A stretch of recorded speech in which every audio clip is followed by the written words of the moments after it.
से वो रूबरू हो चुके हैं और वो अपना वक्तव्य अब देंगे और ध्यानपूर्वक मैं आपसे सभी से अपील है कि उनकी बात को ध्यानपूर्वक सुने, बीच में कोई ना बातचीत करे प्लीज। हाँ, इनका जवाब शुरू यहीं से होगा। मैं कोई जवाब देने नहीं आया था, मैं सुनने आया और आपके सवालों से रूबरू होने आया था और मेरा आना सार्थक हुआ। आदरणीय मोजपाल जी और विभिन्न विश्वविद्यालय से आए हुए हमारे शिक्षक साथियों, महिला शिक्षक साथियों, प्राचार्य महोदय और मेरे मित्र शर्मा जी, मैं बहुत ध्यान से एक एक बातों को सुन रहा था। कुछ समस्याओं के जड़ में हम लोग खुद हैं, इसको भी महसूस करना चाहिए। और आप जिससे बात कर रहे हैं वह कोई सरकार नहीं है और न सरकार का आदमी है। कुछ बातें ऐसी आई जैसे लगा कि अरुण कुमार ने AI फुकटो ने ही नहीं होने दिया और आप लोग चाहते थे। हम क्या क्या करते हैं वह आप AI फुकटो का अगर कोई वेबसाइट देखते होंगे, कोई इन्फॉर्मेशन देखते होंगे तो आपको पता चलता होगा। मैं इस भाई जी से कहना चाहता हूँ, खासकर आपको बैठाया था, आपने कहा पॉलिटिक्स नहीं होना चाहिए। पॉलिटिक्स आपका भविष्य तय करता है, पॉलिटिक्स आपकी रोटी तय करता है। पॉलिटिक्स ही है वह जो आपका पेंशन बंद किया, पॉलिटिक्स ही है जो आपका वेतनमान कल नहीं हो, पॉलिटिक्स ही है जो विश्वविद्यालय बिकने वाला है। और ये भाई जी कहते हैं पॉलिटिक्स नहीं करना चाहिए। मैं ईमानदारी से कहता हूँ कि हर एक आदमी किसी न किसी पॉलिटिक्स से जुड़ा हुआ, किसी न किसी। आप जब कहते हैं कि मैं पॉलिटिक्स नहीं करता हूँ तो समझिए कि आप सबसे बड़े पॉलिटिशियन हैं आज के दिन में, सबसे बड़े पॉलिटिशियन। इसीलिए शिक्षक और विश्वविद्यालय पॉलिटिक्स का सेंटर होता है, पॉलिटिक्स का सबसे बड़ा प्लेयर होता है। विश्वविद्यालय को कहा गया है किन्नर गार्डन ऑफ पॉलिटिक्स। अगर विश्वविद्यालय में, कॉलेजों में पॉलिटिक्स नहीं होता तो आप UGC वेतनमान आज नहीं पा रहे होते। या मान के चलिए पिछले 60 साल पीछे चले जाइए, इसी यूपी की धरती पर AI फुकटो का जन्म हुआ। इसी उस समय कॉलेज और विश्वविद्यालयों की क्या स्थिति थी, मेरठ कॉलेज में कौन काम कर रहा है और चौधरी चरण सिंह विश्वविद्यालय में कौन काम कर रहा है और मद्रास विश्वविद्यालय में कौन काम कर रहा है, किसी को किसी से कोई परिचय नहीं। UGC था लेकिन UGC वेतनमान की कोई कल्पना नहीं कर सकता था। आप उन शहीद शिक्षक साथियों को जिन्होंने आपके लिए काम किया है पिछले 60 सालों में, उनको याद कीजिए कि पूरे देश में घूम घूम के, जोड़ जोड़ के सारे शिक्षकों को, सारे कॉलेज और विश्वविद्यालयों को जोड़कर एक संगठन किसी तरह से तैयार किया। छोटा संगठन था, बहुत छोटा संगठन, आज वह देश का सबसे बड़ा संगठन बना हुआ है, लेकिन सबसे बड़ी सेवा शर्त हासिल करने में सक्षम नहीं है, क्योंकि उस समय रोटी की लड़ाई चल रही थी। छोटे छोटे वेतनमान और छोटी छोटी सुविधाओं की लड़ाई चल रही थी।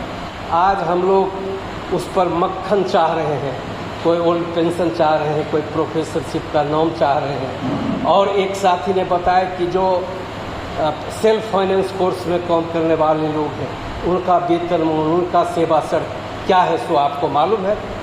जब मैं देश में घूमता हूँ, मैं शायद ही कोई विश्वविद्यालय बचा हो जहाँ नहीं गया हो, कोई स्टेट बचा हो नहीं जा, और पूरे देश के शिक्षकों के सेवा शर्तों को जानता हूँ। तो ऐसे भी शिक्षक के जो 5000 के महीने पर काम कर रहे हैं और आपसे ज़्यादा काम करते हैं। आप UGC वेतनमान में अगर 2 लाख, 1.5 लाख, 3 लाख ले रहे हैं, वो 5000 लेके उतना काम करते हैं जितना आप नहीं करते काम कॉलेज पर। एडहॉक शिक्षक जहाँ जहाँ बहाल हैं, आप डिपार्टमेंट में परमानेंट शिक्षक हमारे आराम करते हैं और एडहॉक शिक्षकों को कहते हैं मेरा जाके क्लास में। ये चल रहा है इस देश के अंदर। हम ही डिस्क्रिमिनेट करते हैं अपने शिक्षकों को, हम उनको शिक्षक नहीं मानते। AI फुकटो हुआ संगठन मैंने पूरे देश में और अपने संविधान में अनाउंस कर रखा है कि जो कॉलेज में ज्वाइन किया और जो टीचिंग जॉब में है उसको वेतनमान मिलता हो या नहीं मिलता हो, उसको UGC वेतनमान मिलता हो या नहीं मिलता हो, उसकी सेवा शर्तें कुछ भी हो, वो शिक्षक है और हम उसके साथ हैं। यह AI फुकटो संगठन। मुझे कई स्टेट में जाने का मौका मिला जो अपने संविदा के शिक्षकों को, एडहॉक शिक्षकों को, जो गेस्ट शिक्षक हैं उनको, वे अपनी एसोसिएशन का मेंबर तक नहीं बनाने के लिए तैयार है। कौन इसके लिए दोषी है? आप खुद जो पूरा यूजीसी वेतनमान ले लिए, सारा सेवा शर्त ले लिए, सब कुछ ले लिए, और उससे अधिक पाने की आशा में कि 65 हो जाना चाहिए, 67 हो जाना चाहिए, कल 67 होगा तो कल 70 की भी मांग होगी, या मैं जानता हूँ 70 की भी मांग होगी। मैं कल परसों यूजीसी में था, और आप जान रहे हैं कि कोरोना के बाद सरकार किसी से संवाद नहीं करती। एक अच्छी सरकार आई है, बहुत अच्छी सरकार, जो किसी से बात नहीं करती, किसी से संवाद नहीं करती है, किसी पत्र का जवाब नहीं देती है, और ऊपर से जब पूरा देश बंद होता है, लॉकडाउन में होता है, विश्वविद्यालय, संसद और विधानसभा बंद होते हैं, तो ऊपर से एक शिक्षा नीति थोप देती है। वह स्टेक होल्डर से बात नहीं करना चाहती। मैं यूजीसी केवल यह कहने गया था चेयरमैन को और सेक्रेटरी को, अगर बात नहीं करोगे तो इसी यूजीसी में घेर के तुमको रखूँगा, 1 महीना 2 महीना रख सकता हूँ, यह शिक्षकों की कैपेसिटी है। और 3 तारीख का धरना का आयोजन करने के पहले हम लोगों ने दिल्ली में अपने ऑफिस बेयरर्स की मीटिंग की है कि पे स्केल की लड़ाई एक तरह से ख़त्म हो चुकी है। यूजीसी पे स्केल की लड़ाई हिमाचल में बचा हुआ था, वहाँ भी अनाउंसमेंट हो गया। पंजाब के चीफ मिनिस्टर ने कमिट किया है कि मैं भी यूजीसी स्केल देने जा रहा हूँ। पूरे हिंदुस्तान में ये यूजीसी स्केल लगभग लागू हो चुका है, लेकिन 1-1-16 से बहुत कम स्टेट में लागू हुआ। 5, 6, 7 स्टेट है जो 1-1-16 से दिए हैं, कोई 17 से, कोई 18 से, कोई 19 से, कोई 20 से, कोई 21 से। ये यूनिफॉर्मिटी कहीं नहीं है, और इस यूनिफॉर्मिटी का सवाल भी हम उठा रहे हैं। यूनिफॉर्मिटी का सवाल उठा रहे हैं कि अगर कहीं 1-1-16 से हमारा ड्यू बनता है, क्यों नहीं 1-1-16 से पूरे देश में होगा? जब कहते हैं आप कि एक संविधान है, एक विधान है, तो क्यों नहीं एक वेतनमान है? यह सवाल हम उठाने जा रहे हैं। ये क्यों नहीं एक विधान है? केवल नारा देकर आप इस शिक्षकों को ठग नहीं सकते। ये इन शिक्षकों ने बहुत त्याग किया है। आज अगर विश्वविद्यालय बचे हुए हैं, आपकी सेवा शर्त कुछ बची हुई है, आपका वेतनमान बचा हुआ है, और आगे की लड़ाई लड़ने के लिए आप तैयार हैं, तो निश्चित रूप से आपकी जीत होगी, आप जीतेंगे। लेकिन पिछले दिनों जब वेतनमान अच्छा हो गया, सुविधाएं अच्छा हो गई, तो हम लोग रिलैक्स हो गए। हम लोग लोकल में उलझे हुए हैं कि हम उनको क्यों कम मिलता है और हमको क्यों बेसी नहीं मिलता। इसी में हम किसी प्रिंसिपल के पीछे हैं, किसी वाइस चांसलर के पीछे हैं। क्या प्रिंसिपल और वाइस चांसलर की हैसियत एआई फुक्टो से ऊपर होती है क्या? मैं तो रोज़ कई वाइस चांसलर और प्रिंसिपल से मिलते रहता हूँ। वह प्रिंसिपल और वाइस चांसलर इसी शिक्षण संस्थान से निकल कर आए हैं। उनको अगर आप मालिक समझ लेंगे, उनको दोस्त समझिए, मालिक समझ लेंगे, तो शायद आप अपने साथ भी न्याय नहीं कर पाएंगे। इसीलिए ज़रूरी है वह प्रिंसिपल भी आपके टीचर रहे हैं, वह वाइस चांसलर भी आपके टीचर रहे हैं। आपको इक्वल फुटिंग पर बात करनी चाहिए, लेकिन बात तब होगी जब आपको अपना कर्तव्य बोध भी होगा। मैं एआई फुक्टो में देख रहा हूँ कि लोग रिलैक्स है बिल्कुल। अगर मैं कुछ इनिशिएट नहीं करूं तो कहीं से कोई इनिशिएशन भी नहीं हो पाता है। मैं क्यों आया मेरठ में क्यों आया? मैं जानता हूं कि मेरठ की इकाई एआई फुक्टो के लिए एक मजबूत स्तंभ रहा है, हमेशा सपोर्ट रहा है मेरठ का। लेकिन मेरठ में जब चुनाव हुआ था मूटा का, आप जितनी बातें कह रहे हैं मुझ तक पहुंची थी, और उसके लिए एआई फुक्टो कहीं दोषी नहीं है। मेरे वीरेंद्र सिंह चौहान यदि फुक्टा के अध्यक्ष हैं तो आप लोगों ने ही चुना है उनको। मैंने तो नामित किसी को नहीं किया है फुक्टो में। एआई फुक्टो नामित किसी को नहीं करता। जो भी आते हैं इलेक्शन से आते हैं। मौजपाल सिंह को पूछ लीजिए, जोनल सेक्रेटरी के लिए इनको इलेक्शन लड़ना पड़ा, और इलेक्शन नहीं लड़ते कि ये जोनल सेक्रेटरी नहीं हो पाए। और वहाँ भी हमने विचार किया था कि मेरठ जोन से मेरा जोनल सेक्रेटरी होना चाहिए, क्योंकि बहुत दिन से मेरठ जोन एकदम अछूता चल रहा था।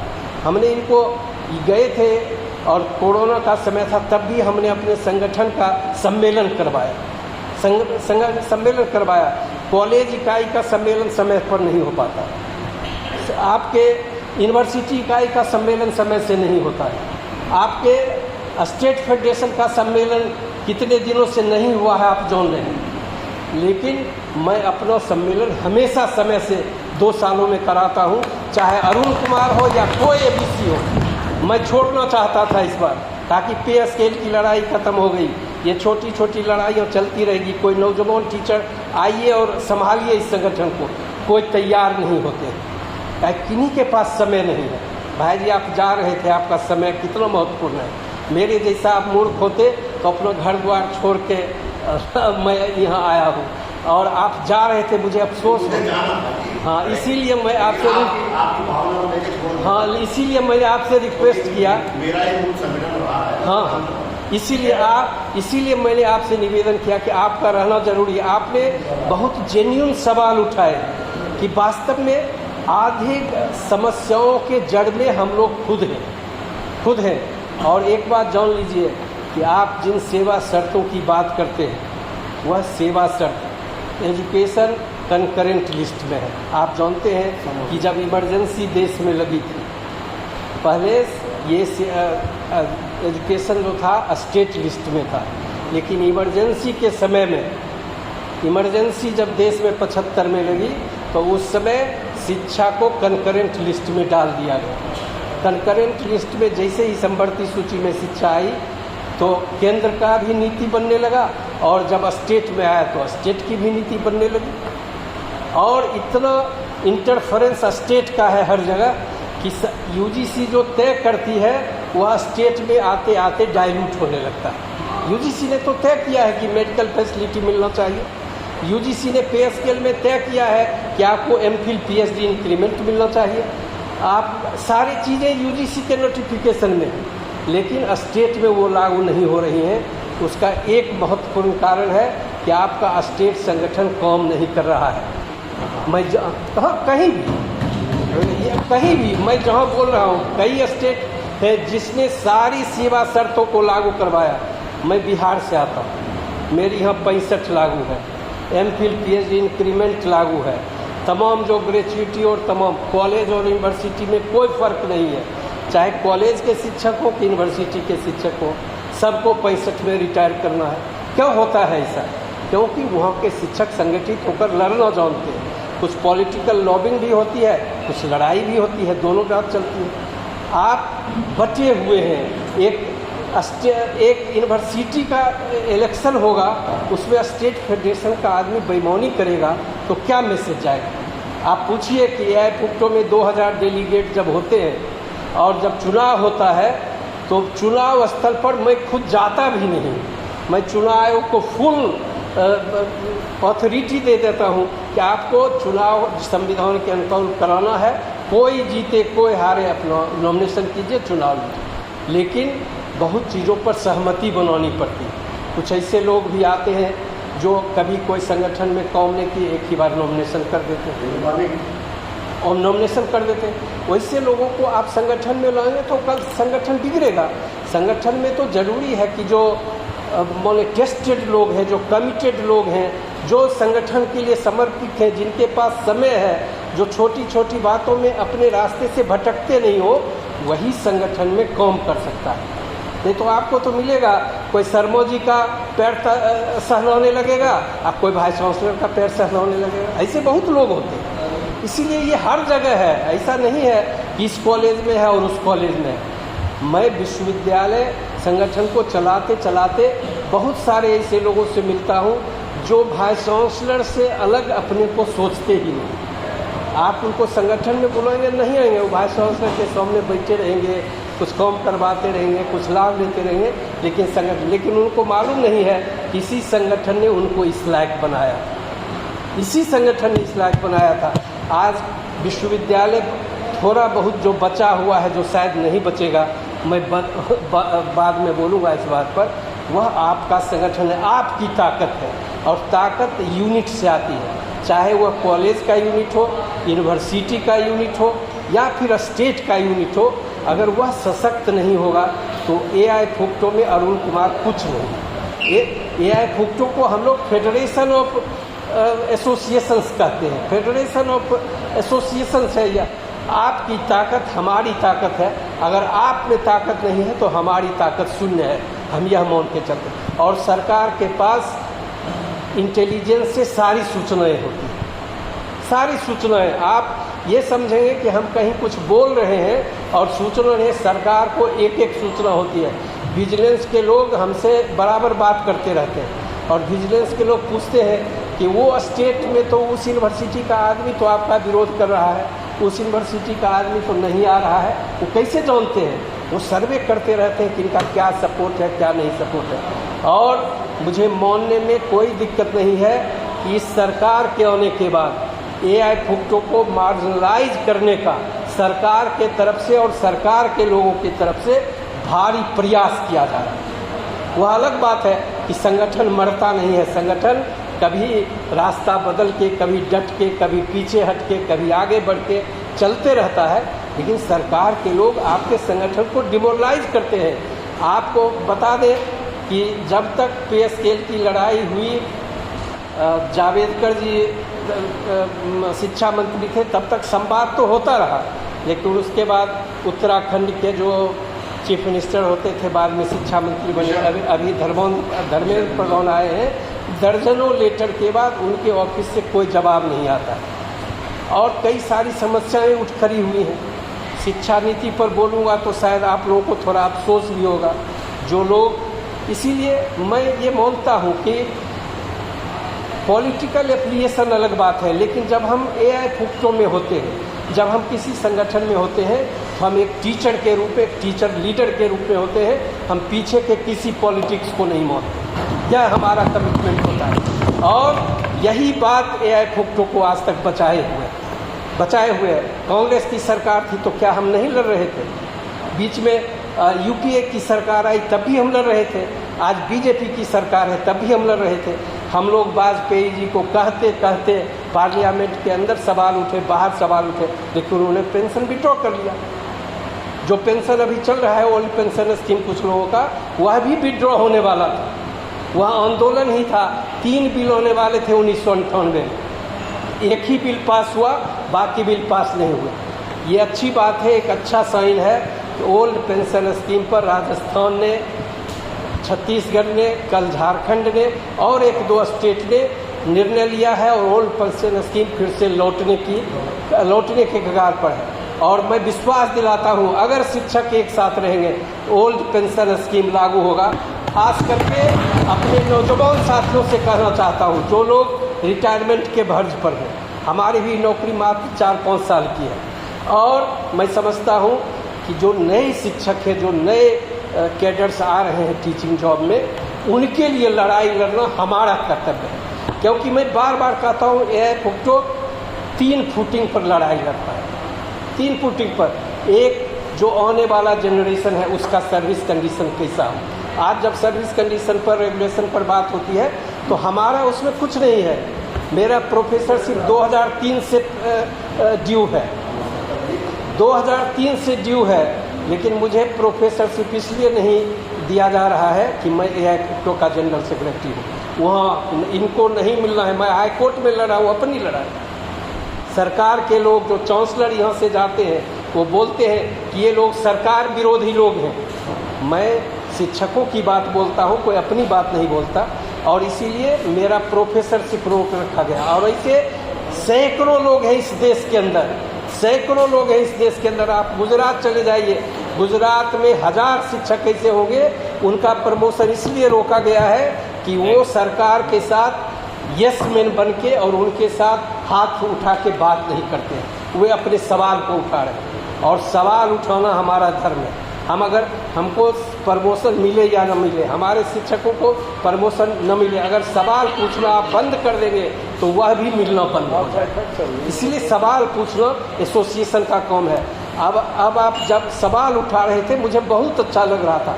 आप अपने लिए नहीं बोलेंगे तो किसके लिए बोलेंगे? अपने लिए तो बोलिए कम से कम। और अपने लिए आप अपने घर में नहीं बोलेंगे तो आप समझिए कि सरकार अपार बहुमत की है, जो किसी की नहीं सुनती है। कितने ट्रेड यूनियन आंदोलन चल रहे हैं, लेबर लॉज, किसान लॉज, फलना चिलना सब, लेकिन सरकार किसी की सुनने के लिए तैयार नहीं थी।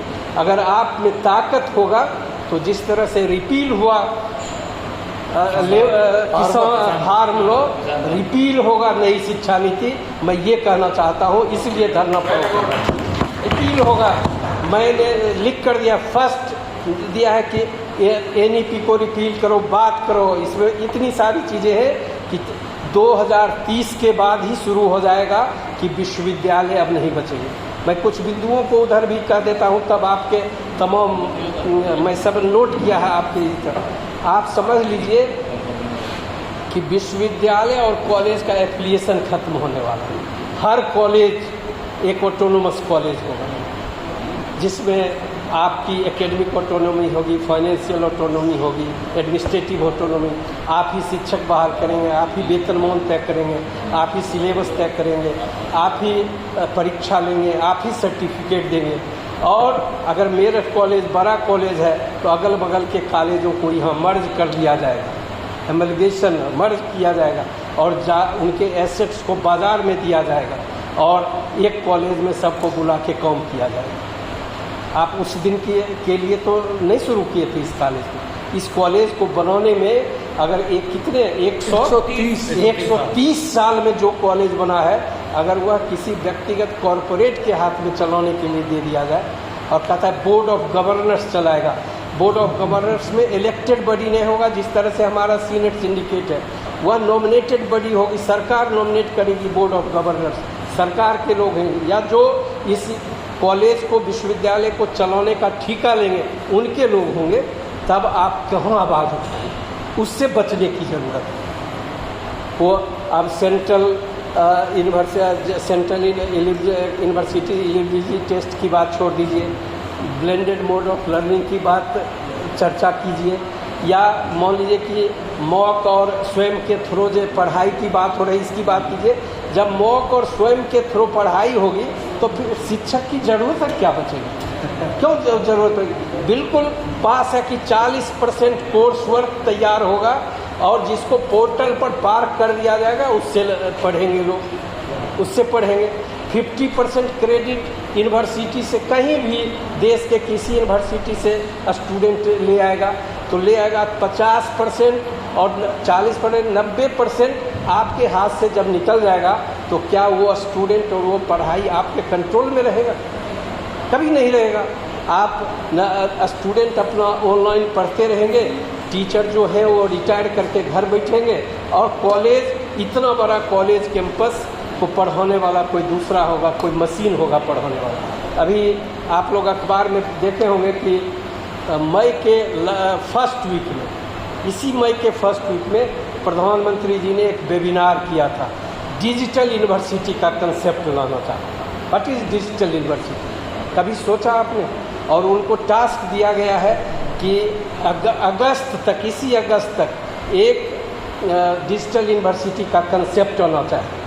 डिजिटल यूनिवर्सिटी का कंसेप्ट क्या है कि पूरे देश के विश्वविद्यालयों को, चाहे वह सेंट्रल यूनिवर्सिटीज़ हो या स्टेट यूनिवर्सिटीज़ हो, उसको एक यूनिट माना जाए और एक यूनिट माना जाए जिसका सेंटर दिल्ली में हो और दिल्ली में एक ऑफिस हो जिसके पोर्टल पर सारे कंटेंट्स डाले जाएं और वह कंटेंट्स वहाँ से डिस्प्ले हो और पूरे देश में उसकी पढ़ाई शुरू हो।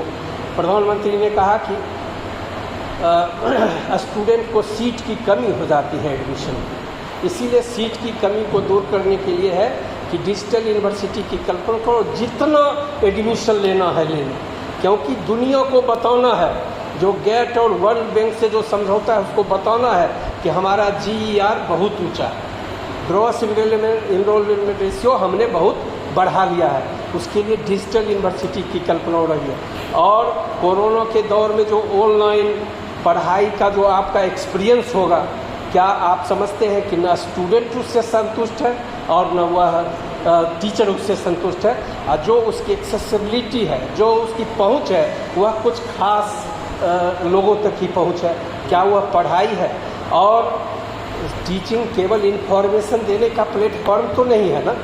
टीचिंग, जब हम आज साथ बैठे हुए, यदि ऑनलाइन बैठे होते तो शायद इतना इंटरेक्शन नहीं होता। जब क्लास में स्टूडेंट बैठते हैं, विभिन्न कम्युनिटी से आते हैं, विभिन्न सामाजिक धाराओं से आते हैं, एक साथ उनका इंस्ट्रक्शन होता है, इंटरेक्शंस होता है और टीचर के साथ उनका संवाद होता है। वास्तव में शिक्षा उसे कहा जाता है जो हमारी जो हिंदुस्तान की संस्कृति है, साझी संस्कृति है, उसको कहीं कहीं डेवलप करती है शिक्षा। शिक्षा अगर केवल इन्फॉर्मेशन का प्लेटफॉर्म होता तो बहुत सारे चीज़ गूगल्स में है, बहुत सारे चीज़ डिजिटल हैं, बहुत सारे चीज़ किताबों में है, आप सब कुछ आप खुद पढ़ लिए होते, फिर कॉलेज और विश्वविद्यालय की क्या ज़रूरत हो। यह शिक्षा नीति कॉलेज और विश्वविद्यालय की ज़रूरत को शून्य करने के लिए बनाई गई है। इसीलिए शून्य करने के लिए बनाई गई, इसीलिए आपको चेताने आया हूँ, सावधान करने आया हूँ कि आपके लिए और आपके आने वाले जनरेशन के लिए यह शिक्षा नीति उतनी खतरनाक है जितनी आप कल्पना नहीं कर सकते। और इन्होंने बहुत कुछ छुपा रखा है उसमें। इनकी शिक्षा नीति थी 480 पेज का अंग्रेजी में, 600 पेज का हिंदी में। उन्होंने 60 पेज का जो कंटेंट्स निकाला है और उसको लागू करने की बात की है, उससे भी उसका एक्सपोजर आ रहा है। ये कहते हैं कि 2040 के बाद बजट शून्य होगा, शिक्षा का बजट शून्य होगा। बजट कहाँ से आएगा? प्राइवेट पार्टी से, कॉरपोरेट से। बजट कहाँ से आएगा? तो एलुमिनी से, फिलैंथ्रोपी से। और इस तरह से आप बजट जुटाएंगे, सरकार कोई बजट नहीं देगी। तब आप यूजीसी की कल्पना कैसे कर सकते हैं? और यूजीसी स्केल की बात जो लोग करते हैं, परसों यूजीसी में था, मैंने कहा सेक्रेटरी को कि आप यूजीसी में बैठे हुए सेक्रेटरी हैं और आपका यूजीसी ख़त्म हो रहा है। जो एनटीसी है, एनसीटी है और जो एनसीईआरटी है और तमाम जो सेंट्रल एजेंसियां हैं, सबको एक करके हायर एजुकेशन कमीशन बनाने की बात, हाँ हायर एजुकेशन कमीशन बनाने की बात है। जब अलग अलग है, डिसेंट्रलाइज है, तब तो ये अप्रोच में नहीं आते हैं। जब सेंट्रलाइज होंगे और तब क्या अप्रोच में आएगा आप समझ सकते हैं। आप सब लोग विद्वान शिक्षक हैं, सब लोग इंटेलेक्चुअल्स हैं, समाज के अगुआ वर्ग के आदमी हैं। आप जब पार्लियामेंट में सीतारमन वित्त मंत्री का भाषण सुनेंगे तो वित्त मंत्रालय से ज़्यादा वो शिक्षा मंत्रालय पर टिप्पणी कर 10 बार उन्होंने इस शिक्षा नीति बात की पिछले बजट सेशन में। अरुण जेटली चले गए, मर गए बेचारे। अरुण जेटली बार बार कहा करते थे कि अब कोई कमीशन नहीं होगा। जब भी हमारा फाइल पीएमओ में जाता था, कहते थे न यूजीसी होगा न यूजीसी वेतनमान होगा। आप उस सरकार की सेवा में लगे हुए हैं, इसीलिए आपको अपना आँख नाक कान खोल के रखना पड़ेगा। आप अपने लिए अगर नहीं बोल सकते हैं, अपने लिए नहीं जी सकते हैं, तो फिर आने वाला जनरेशन क्या हमको माफ़ करेगा, आपको माफ़ करेगा कि ये लोग अपनी सुविधाओं को लेके चले गए। अभी ही जो शिक्षक नए बहाल हुए हैं, जो एडहॉक पर हैं, जो गेस्ट टीचर्स हैं, ब्लॉक ग्राउंड टीचर्स हैं, कितने तरह का नामकरण है उन शिक्षकों का। आप बंगाल में जाएंगे तो कुछ नाम है, उड़ीसा में जाएंगे तो कुछ नाम है, साउथ जाएंगे तो कुछ नाम है, उत्तर में आएंगे तो कुछ नाम है। विभिन्न नामों से नामकरण करके इन्होंने ठेकेदारी प्रथा को प्रमोट करने का एक अभियान चला रखा है। उसके खिलाफ हमारी लड़ाई है और वो सारा चीज़ इस एनईपी में है, एनईपी में है। मैं एनईपी पर अगर ख़ास तौर से कोई सेमिनार होता तो बहुत बात रखता। ये जो मल्टी एंट्री और मल्टी एग्जिट की बात करते हैं कि 4 ईयर, 3 ईयर और 5 ईयर, 6 ईयर, सब क्या कि 1 ईयर में एडमिशन लोगे तो डिप्लोमा सर्टिफिकेट कोर्स देंगे, 2 ईयर पढ़ोगे तो डिप्लोमा कोर्स, 3 ईयर पढ़ोगे तो डिग्री कोर्स और 4 ईयर पढ़ोगे तो रिसर्च विथ रिसर्च। इन्होंने जो हमारा एमफिल था उसको ख़त्म कर दिया। 4 ईयर पढ़ाएंगे तो स्टूडेंट पैसा देगा, स्टूडेंट से फीस वसूली जाएगी। अगर एमफिल ही रखे होते, एमफिल इन्होंने ख़त्म कर दिया। एमफिल में इनको पैसा देना पड़ता था, इनको स्कॉलरशिप देना पड़ता था। जब स्मृति ईरानी शिक्षा मंत्री हुआ करती थी तो यूजीसी को घेरा था स्टूडेंट ने, जेएनयू दिल्ली और तमाम स्टूडेंट ने। तो पार्लियामेंट में उन्होंने कहा था कि एमफिल ख़त्म नहीं होगा, स्कॉलरशिप ख़त्म नहीं होगा, हम रिसर्च पर जो खर्च कर रहे हैं उस खर्च को बढ़ाएंगे। उन्होंने एमफिल ख़त्म कर दिया और रिसर्च ग्रांट को कट कर दिया। अब एजुकेशन के पूरे बजट को कट कर रहे हैं। चाहते हैं कि जो शिक्षक बहाल हैं उन शिक्षकों का धीरे धीरे रिटायरमेंट करा के मुक्ति पाले और एक डिजिटल यूनिवर्सिटी। अच्छे दिनों की कल्पना आप लोगों ने बहुत की है, हम लोगों ने बहुत वोट दिया है पूरे देश में अच्छे दिनों के लिए। उस अच्छे दिन को हम लोग अब भोगने चले, इसीलिए धरना रखा। एक बार संवाद तो करो। संवाद तो मैं यूजीसी चेयरमैन को और यूजीसी सेक्रेटरी को कहा कि आप एक एक पॉइंट पर बात कीजिए, आप क्या करने जा रहे हैं, देश के साथ धोखा करने जा रहे हैं। और तो वो कहते हैं कि धर्मेंद्र प्रधान से पूछिए, मिनिस्ट्री से पूछिए, और धर्मेंद्र प्रधान है जो बात करना नहीं चाहते हैं, इसलिए धरना दे रहे हैं कि बात करो। तुम शिक्षकों से बात नहीं करोगे और अकेले सरकार चलाओगे तो शिक्षक बर्दाश्त नहीं करेंगे। इसीलिए ये दौर आ रहा है और इस दौर के लिए दोषी न हम दोषी हैं न आप दोषी हैं। आपको लड़ना पड़ेगा। जब जब शिक्षक लड़ा है, शिक्षक कभी हारता नहीं। और शिक्षक की एकता अगर रहेगी तो इस देश की कोई भी सरकार उसकी बात को नकार नहीं सकता है। मैं यह कहने आया हूँ मेरठ की धरती को, यह क्रांतिकारी धरती है जिसने देश को दिशा दिखाया है, हमेशा देश को दिशा दिखाया है मेरठ की धरती ने। और इसीलिए आपको कहते हैं कि आप एक बार जगिए, आप एक बार जगिए। आप दिल्ली में ऐसा समय खड़ा कीजिए, 3 तारीख का धरना, 1 दिन का धरना है, ऐसा भी समय आ सकता है कि हम पूरे देश में हड़ताल कर दें गियर अप करते हुए। अगर सरकार नहीं लड़ेंगे आप तो न आप बचेंगे, न शिक्षा बचेगी और न आने वाला जनरेशन के लिए कुछ बचेगा। और उस भाई जी का मैं जवाब देना चाहता हूँ कि save nation save education, save campus save education save nation का नारा हमारा नारा है कि अगर कैंपस बचेगा, एजुकेशन बचेगा, तभी देश बचेगा। इसीलिए पहले एजुकेशन को बचाओ, कैंपस को बचाओ। देश किस तरह से खतरे में है वह अग्निवीर और अग्निपथ में आप समझ सकते हैं। अगर वह प्राइवेट हो सकता है, वह 4 साल के लिए हो सकता है, तो आपको 65 साल और 70 साल नौकरी कौन करने देगा? आप उनके लिए तो बोलिए कम से कम।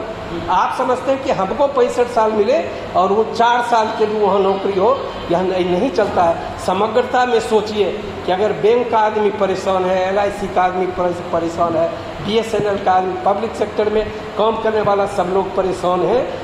अब तो सेना के लोग परेशान हो रहे हैं, वो बोल नहीं रहे हैं दबाव में, लेकिन सरकार जो कर रही है आपके सामने है। तो विश्वविद्यालय को तो बेचने के लिए ये नीति आयोग ने तो एक रोड मैप बना रखा है कि 30 तक कैसे बेचना है और 40 तक कैसे पूरा बेच देना, पूरा। बजट नहीं देने का मतलब क्या है कि आपके विश्वविद्यालय में कुछ नहीं बचेगा, बजट कोई दूसरा देगा। कैंपस अगर किसी दूसरे के हाथ में होगा तो क्या आप बच पाएंगे?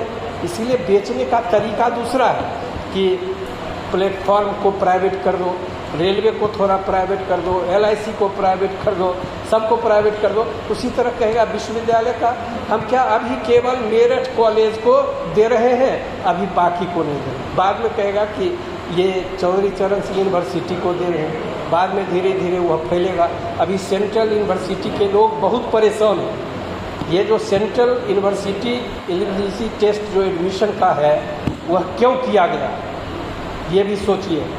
उनका तर्क है कि भाई जो डिफरेंट बोर्ड है, डिफरेंट बोर्ड तो पहले भी था, उनका रिजल्ट किसी का ज़्यादा किसी का कम होता है तो एडमिशन में दिक्कत होती है, और इसीलिए हम सबके साथ न्याय चाहते हैं। आप जानते हैं कि जिस तरह से नीट होता है, जिस तरह से IIT की परीक्षा होती है, जिस तरह से इंजीनियरिंग की परीक्षा होती है, एक बड़ा वर्ग कोचिंग सेंटर को ज्वाइन करता है।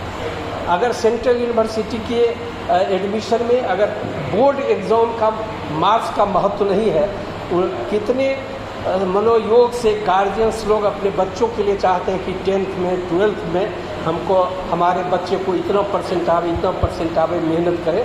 उस मेहनत का फल शून्य होने वाला है।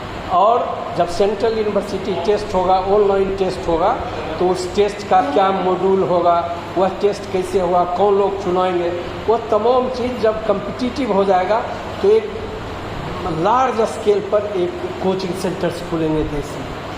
शिक्षकों का महत्व तो ख़त्म होगा ही कोचिंग्स में, तो शिक्षक नहीं रहेंगे, कोचिंग सेंटर चलेंगे, बजट नहीं रहेगा, विश्वविद्यालय दूसरे के हाथ में जाएगा तो आप किस सेवा शब्द की, तो आप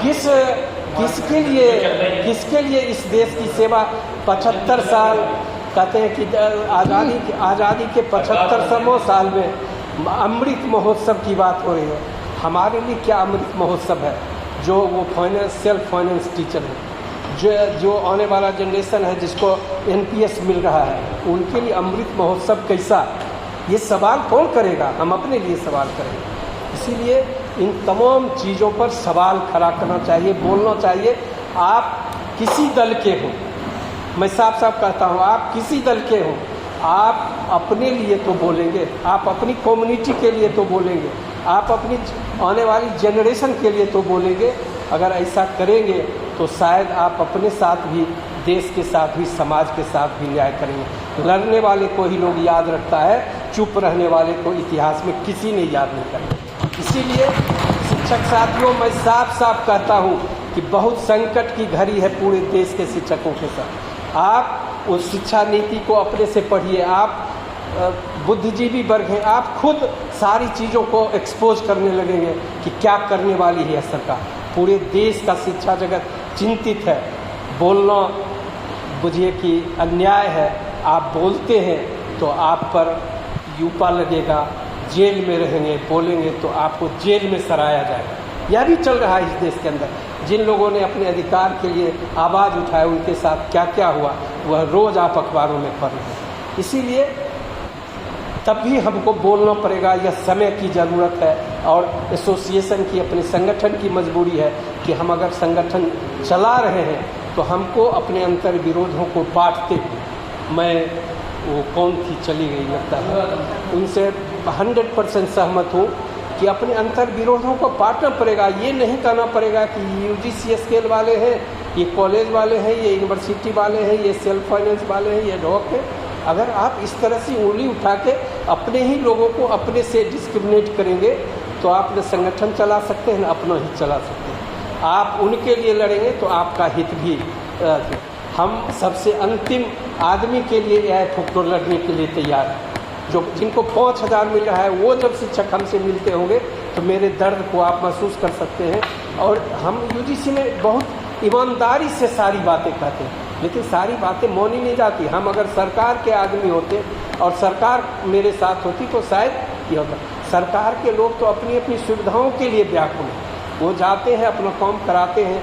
आज जान रहे हैं कि जिस तरह के वाइस चांसलर बहाल हुआ, विश्वविद्यालय एक बहुत बड़ा भ्रष्टाचार का केंद्र बनता रहा है, बहुत बड़ा भ्रष्टाचार का केंद्र। वाइस चांसलर के पद जब बिक सकते हैं तो आप क्या समझते हैं, उनसे आप किस ईमानदारी की अपेक्षा करें? केवल संघर्ष और केवल यूनिटी आपको जीता सकता है, दूसरा कोई नहीं जीता सकता है। और इसके लिए आपको पॉलिटिक्स करना पड़ेगा।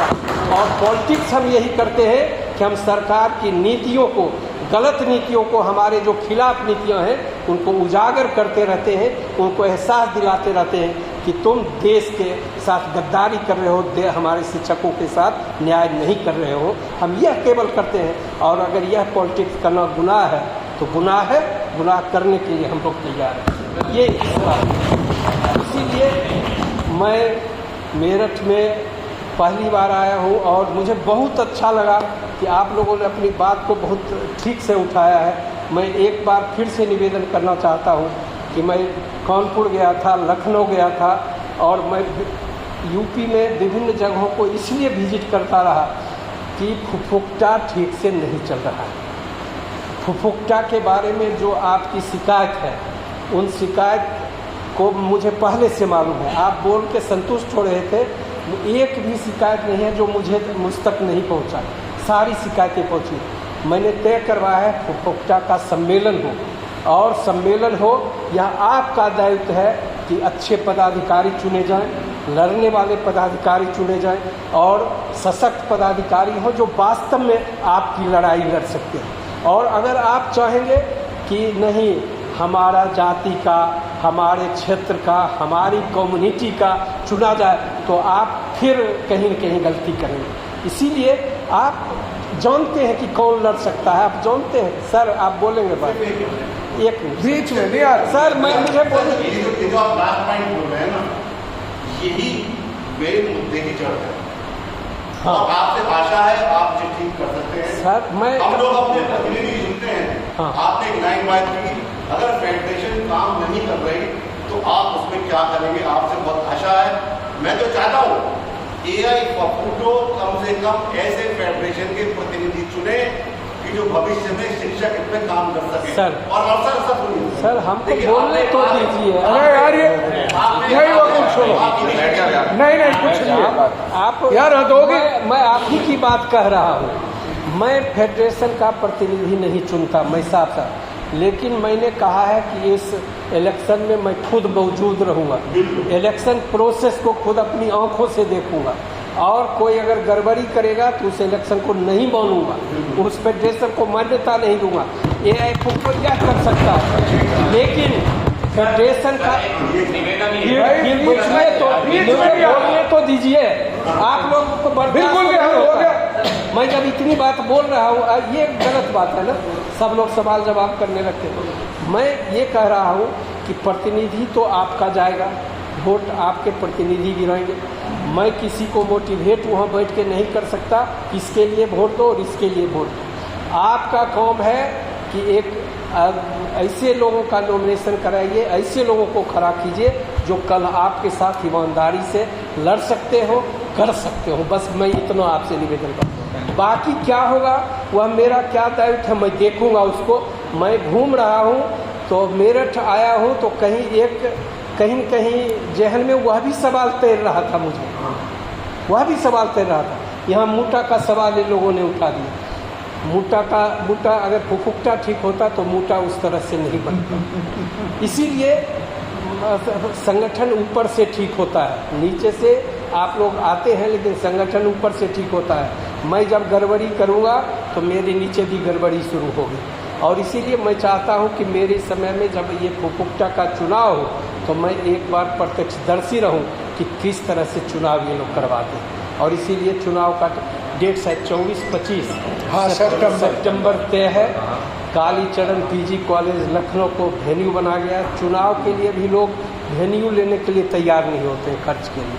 किसी तरह से कह सुन के कालीचरण PG कॉलेज में वेन्यू बनाया, हाँ, और वह चुनाव होगा, क्योंकि AI फुक्टो ने फैसला किया है कि अगर चुनाव समय पर नहीं होंगे तो हम उनको डिसएफिलिएट कर देंगे, हम AI फुक्टो का पार्ट उनको नहीं बनाएंगे। ये बात। अब मैं थोड़ा आप लोगों के कुछ मुद्दों पर आता हूँ। बहुत सारा चीज़ हमको नोट करने का मौका मिला।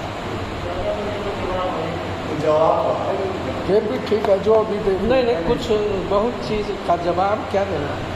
अरे हो गया जब साथ होकर लड़ते हैं, जैसे आप कहते हैं कि जैसे ये है, हमने कहा कि कंकरेंट लिस्ट में होने के बाद जैसे प्रोफेसरशिप का नामांकन या मेडिकल फैसिलिटीज़ या MPhil PhD इंक्रीमेंट, ये सब स्टेट गवर्नमेंट का पार्ट हो जाता है। UGC रेगुलेशन में सारा चीज़ आ गया, UGC नोटिफिकेशन में सारा चीज़ आ गया। इसका मतलब क्या है कि वो उस चीज़ों से सहमत है, सेंट्रल गवर्नमेंट सहमत है। आप स्टेट गवर्नमेंट में कितना मनवा पाते हैं। यहाँ जैसे मेडिकल फैसिलिटीज़ आप लोगों को 1000 रुपये पर मंथ मिलता है? नहीं मिलता है ना। जैसे हम लोगों ने बिहार में उसको किया है कि पर मंथ 1000 रुपये, पहले 200 था, 6th पे कमीशन में 200 था, और अभी 7th पे कमीशन में हम लोग कह रहे थे कि टोटल रीइंबर्समेंट होना चाहिए, लेकिन टोटल रीइंबर्समेंट में निगोशिएशन नहीं हो सका। 1000 रुपये पर मंथ मेडिकल फैसिलिटी हर टीचर को मिलता है, चाहे वह लेक्चरर हो, असिस्टेंट प्रोफेसर हो, एसोसिएट प्रोफेसर हो या प्रोफेसर हो। ये सारा चीज़ UGC नोटिफिकेशन में है। इसीलिए आपका स्टेट फेडरेशन कुछ नहीं करा पाया, इसीलिए इस बार फेडरेशन बनने दीजिए। और UGC लेवल पर हमने कल परसों उठाया था कि एसोसिएट प्रोफेसर में प्रमोशन के लिए PhD अनिवार्य कर दिया गया है रेगुलेशन में। तो हमने सेक्रेटरी से कहा है कि ऐसे भी प्रोफेसर हैं जिनको PhD का मौका ही नहीं मिला, ऐसे कॉलेज में जो रिसर्च ही नहीं कर सकते हैं, 20 साल 25 साल नौकरी होगी, उनको कोई प्रमोशन नहीं मिलेगा, तो वो सब दिन असिस्टेंट प्रोफेसर रह जाएंगे। इसीलिए इसको आप रिलैक्स कीजिए। ओरिएंटेशन रिफ्रेशर कोर्स के एक्सटेंशन नहीं हो रहे, उसके चलते कैश में कई लोगों का प्रमोशन रुका हुआ है, देश के अंदर आपके यहाँ है कि नहीं है, उनको करवाने की बात है। फिर एमफिल पीएचडी इंक्रीमेंट पर तो यूजीसी साफ कहता है कि हमने रेगुलेशन में सब बना दिया, अब तो आप लोग स्टेट लेवल पर लड़िए, ये होइए। तो यूजीसी सेक्रेटरी ने कहा कि मैं एक बार फिर लेटर इश्यू कर रहा हूँ कि एमफिल पीएचडी का इंक्रीमेंट स्टेट अनिवार्य रूप से लागू करे, इसको मैंडेटरी माने। वह लेटर जल्द ही आने वाला है। दूसरी बात, मैं एक बार फिर मैं इस बात से बहुत सहमत हूँ कि जो लोग एडहॉक टीचर्स, जो लोग सेल्फ फाइनेंस में हैं, जो लोग गेस्ट टीचर हैं, ऐसे शिक्षकों की संख्या में देश में 2 लाख से ऊपर है पूरे।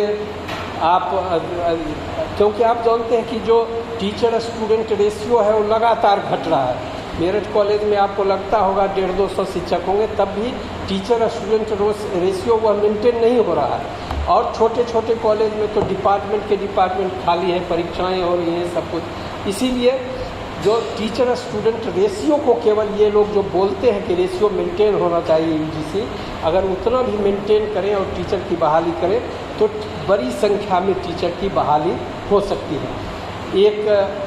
इसीलिए हमको लगता है कि उस सवाल को प्रमुखता से उठाने की ज़रूरत है कि जो एडहॉक टीचर हैं, सेल्फ फाइनेंस टीचर हैं, जो संविदा पर बहाल टीचर हैं, उनको यूजीसी स्केल मिले। हमने इस बार जो चार्टर ऑफ डिमांड्स बनाया है उसमें अपने तरह से, आपने कहा इसलिए नहीं, हमारे जो ऑल इंडिया का फीडबैक होता है उसके आधार पर हम चार्टर ऑफ डिमांड्स बनाते हैं। आप कुछ कह भी देंगे लोकल में तो शायद वह डिमांड नहीं बन पाएगा। ऑल इंडिया में विचार करके हम चार्टर ऑफ डिमांड्स बनाते हैं और वह डिमांड बना हुआ है।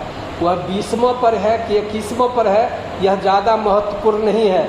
महत्वपूर्ण है कि उस डिमांड के साथ हम कितनी ईमानदारी से बात करते हैं सरकार के साथ और कितना प्रेशर दे पाते हैं। और अंतिम में एक बात कह के ख़त्म करना चाहता हूँ कि लड़ेंगे तो जीतेंगे, बैठेंगे तो हारेंगे ही, इतना आप मान के चलिए। इसीलिए अपनी एकता और संघर्ष को जिंदा रखिए। आप कोई विजय नहीं दिलाता, आप खुद विजय होंगे। मैं तो एक निमित्त हूँ, माध्यम हूँ, बस एआई फुक्टो वही करेगा। आप लड़ते रहेंगे, साथ रहेंगे, एकताबद्ध रहेंगे, हमारी जीत निश्चित होगी। इन्हीं शब्दों के साथ आपको बहुत बहुत धन्यवाद करते हैं, आभार व्यक्त करते हैं मौजपाल जी का, शर्मा जी का और आप तमाम शिक्षकों का, प्राचार्यों का, अपने छोटे भाइयों और वरिष्ठ शिक्षकों का, महिला शिक्षकों का कि आप लोग आए। और मेरे जैसे मैं देख रहे हैं, मैंने कितना छोटा आदमी हूँ और ऐसा कहूँ तो मैं एक्टिविस्ट हूँ, मैं कोई लीडर नहीं हूँ। मैं घूम घूम के पूरे देश के शिक्षकों को कहता हूँ अपने लिए जगो, अपने लिए बोलो। एआई फुक्टो आपका ही है, एआई आप जगेंगे तो एआई फुक्टो है, आप नहीं जगेंगे तो एआई फुक्टो नहीं है। इसीलिए आपकी लड़ाई हमारी लड़ाई है और हमारा जो लड़ाई है सो आपकी लड़ाई है। इसी भावना से शिक्षक संघ चला है, आगे भी चलेगा। इसी उम्मीद के साथ आप सबों को बहुत बहुत आभार और धन्यवाद। साथियों, अब मैं शर्मा जी से निवेदन करूंगा कि एक धन्यवाद के रूप में अपनी भावना व्यक्त कर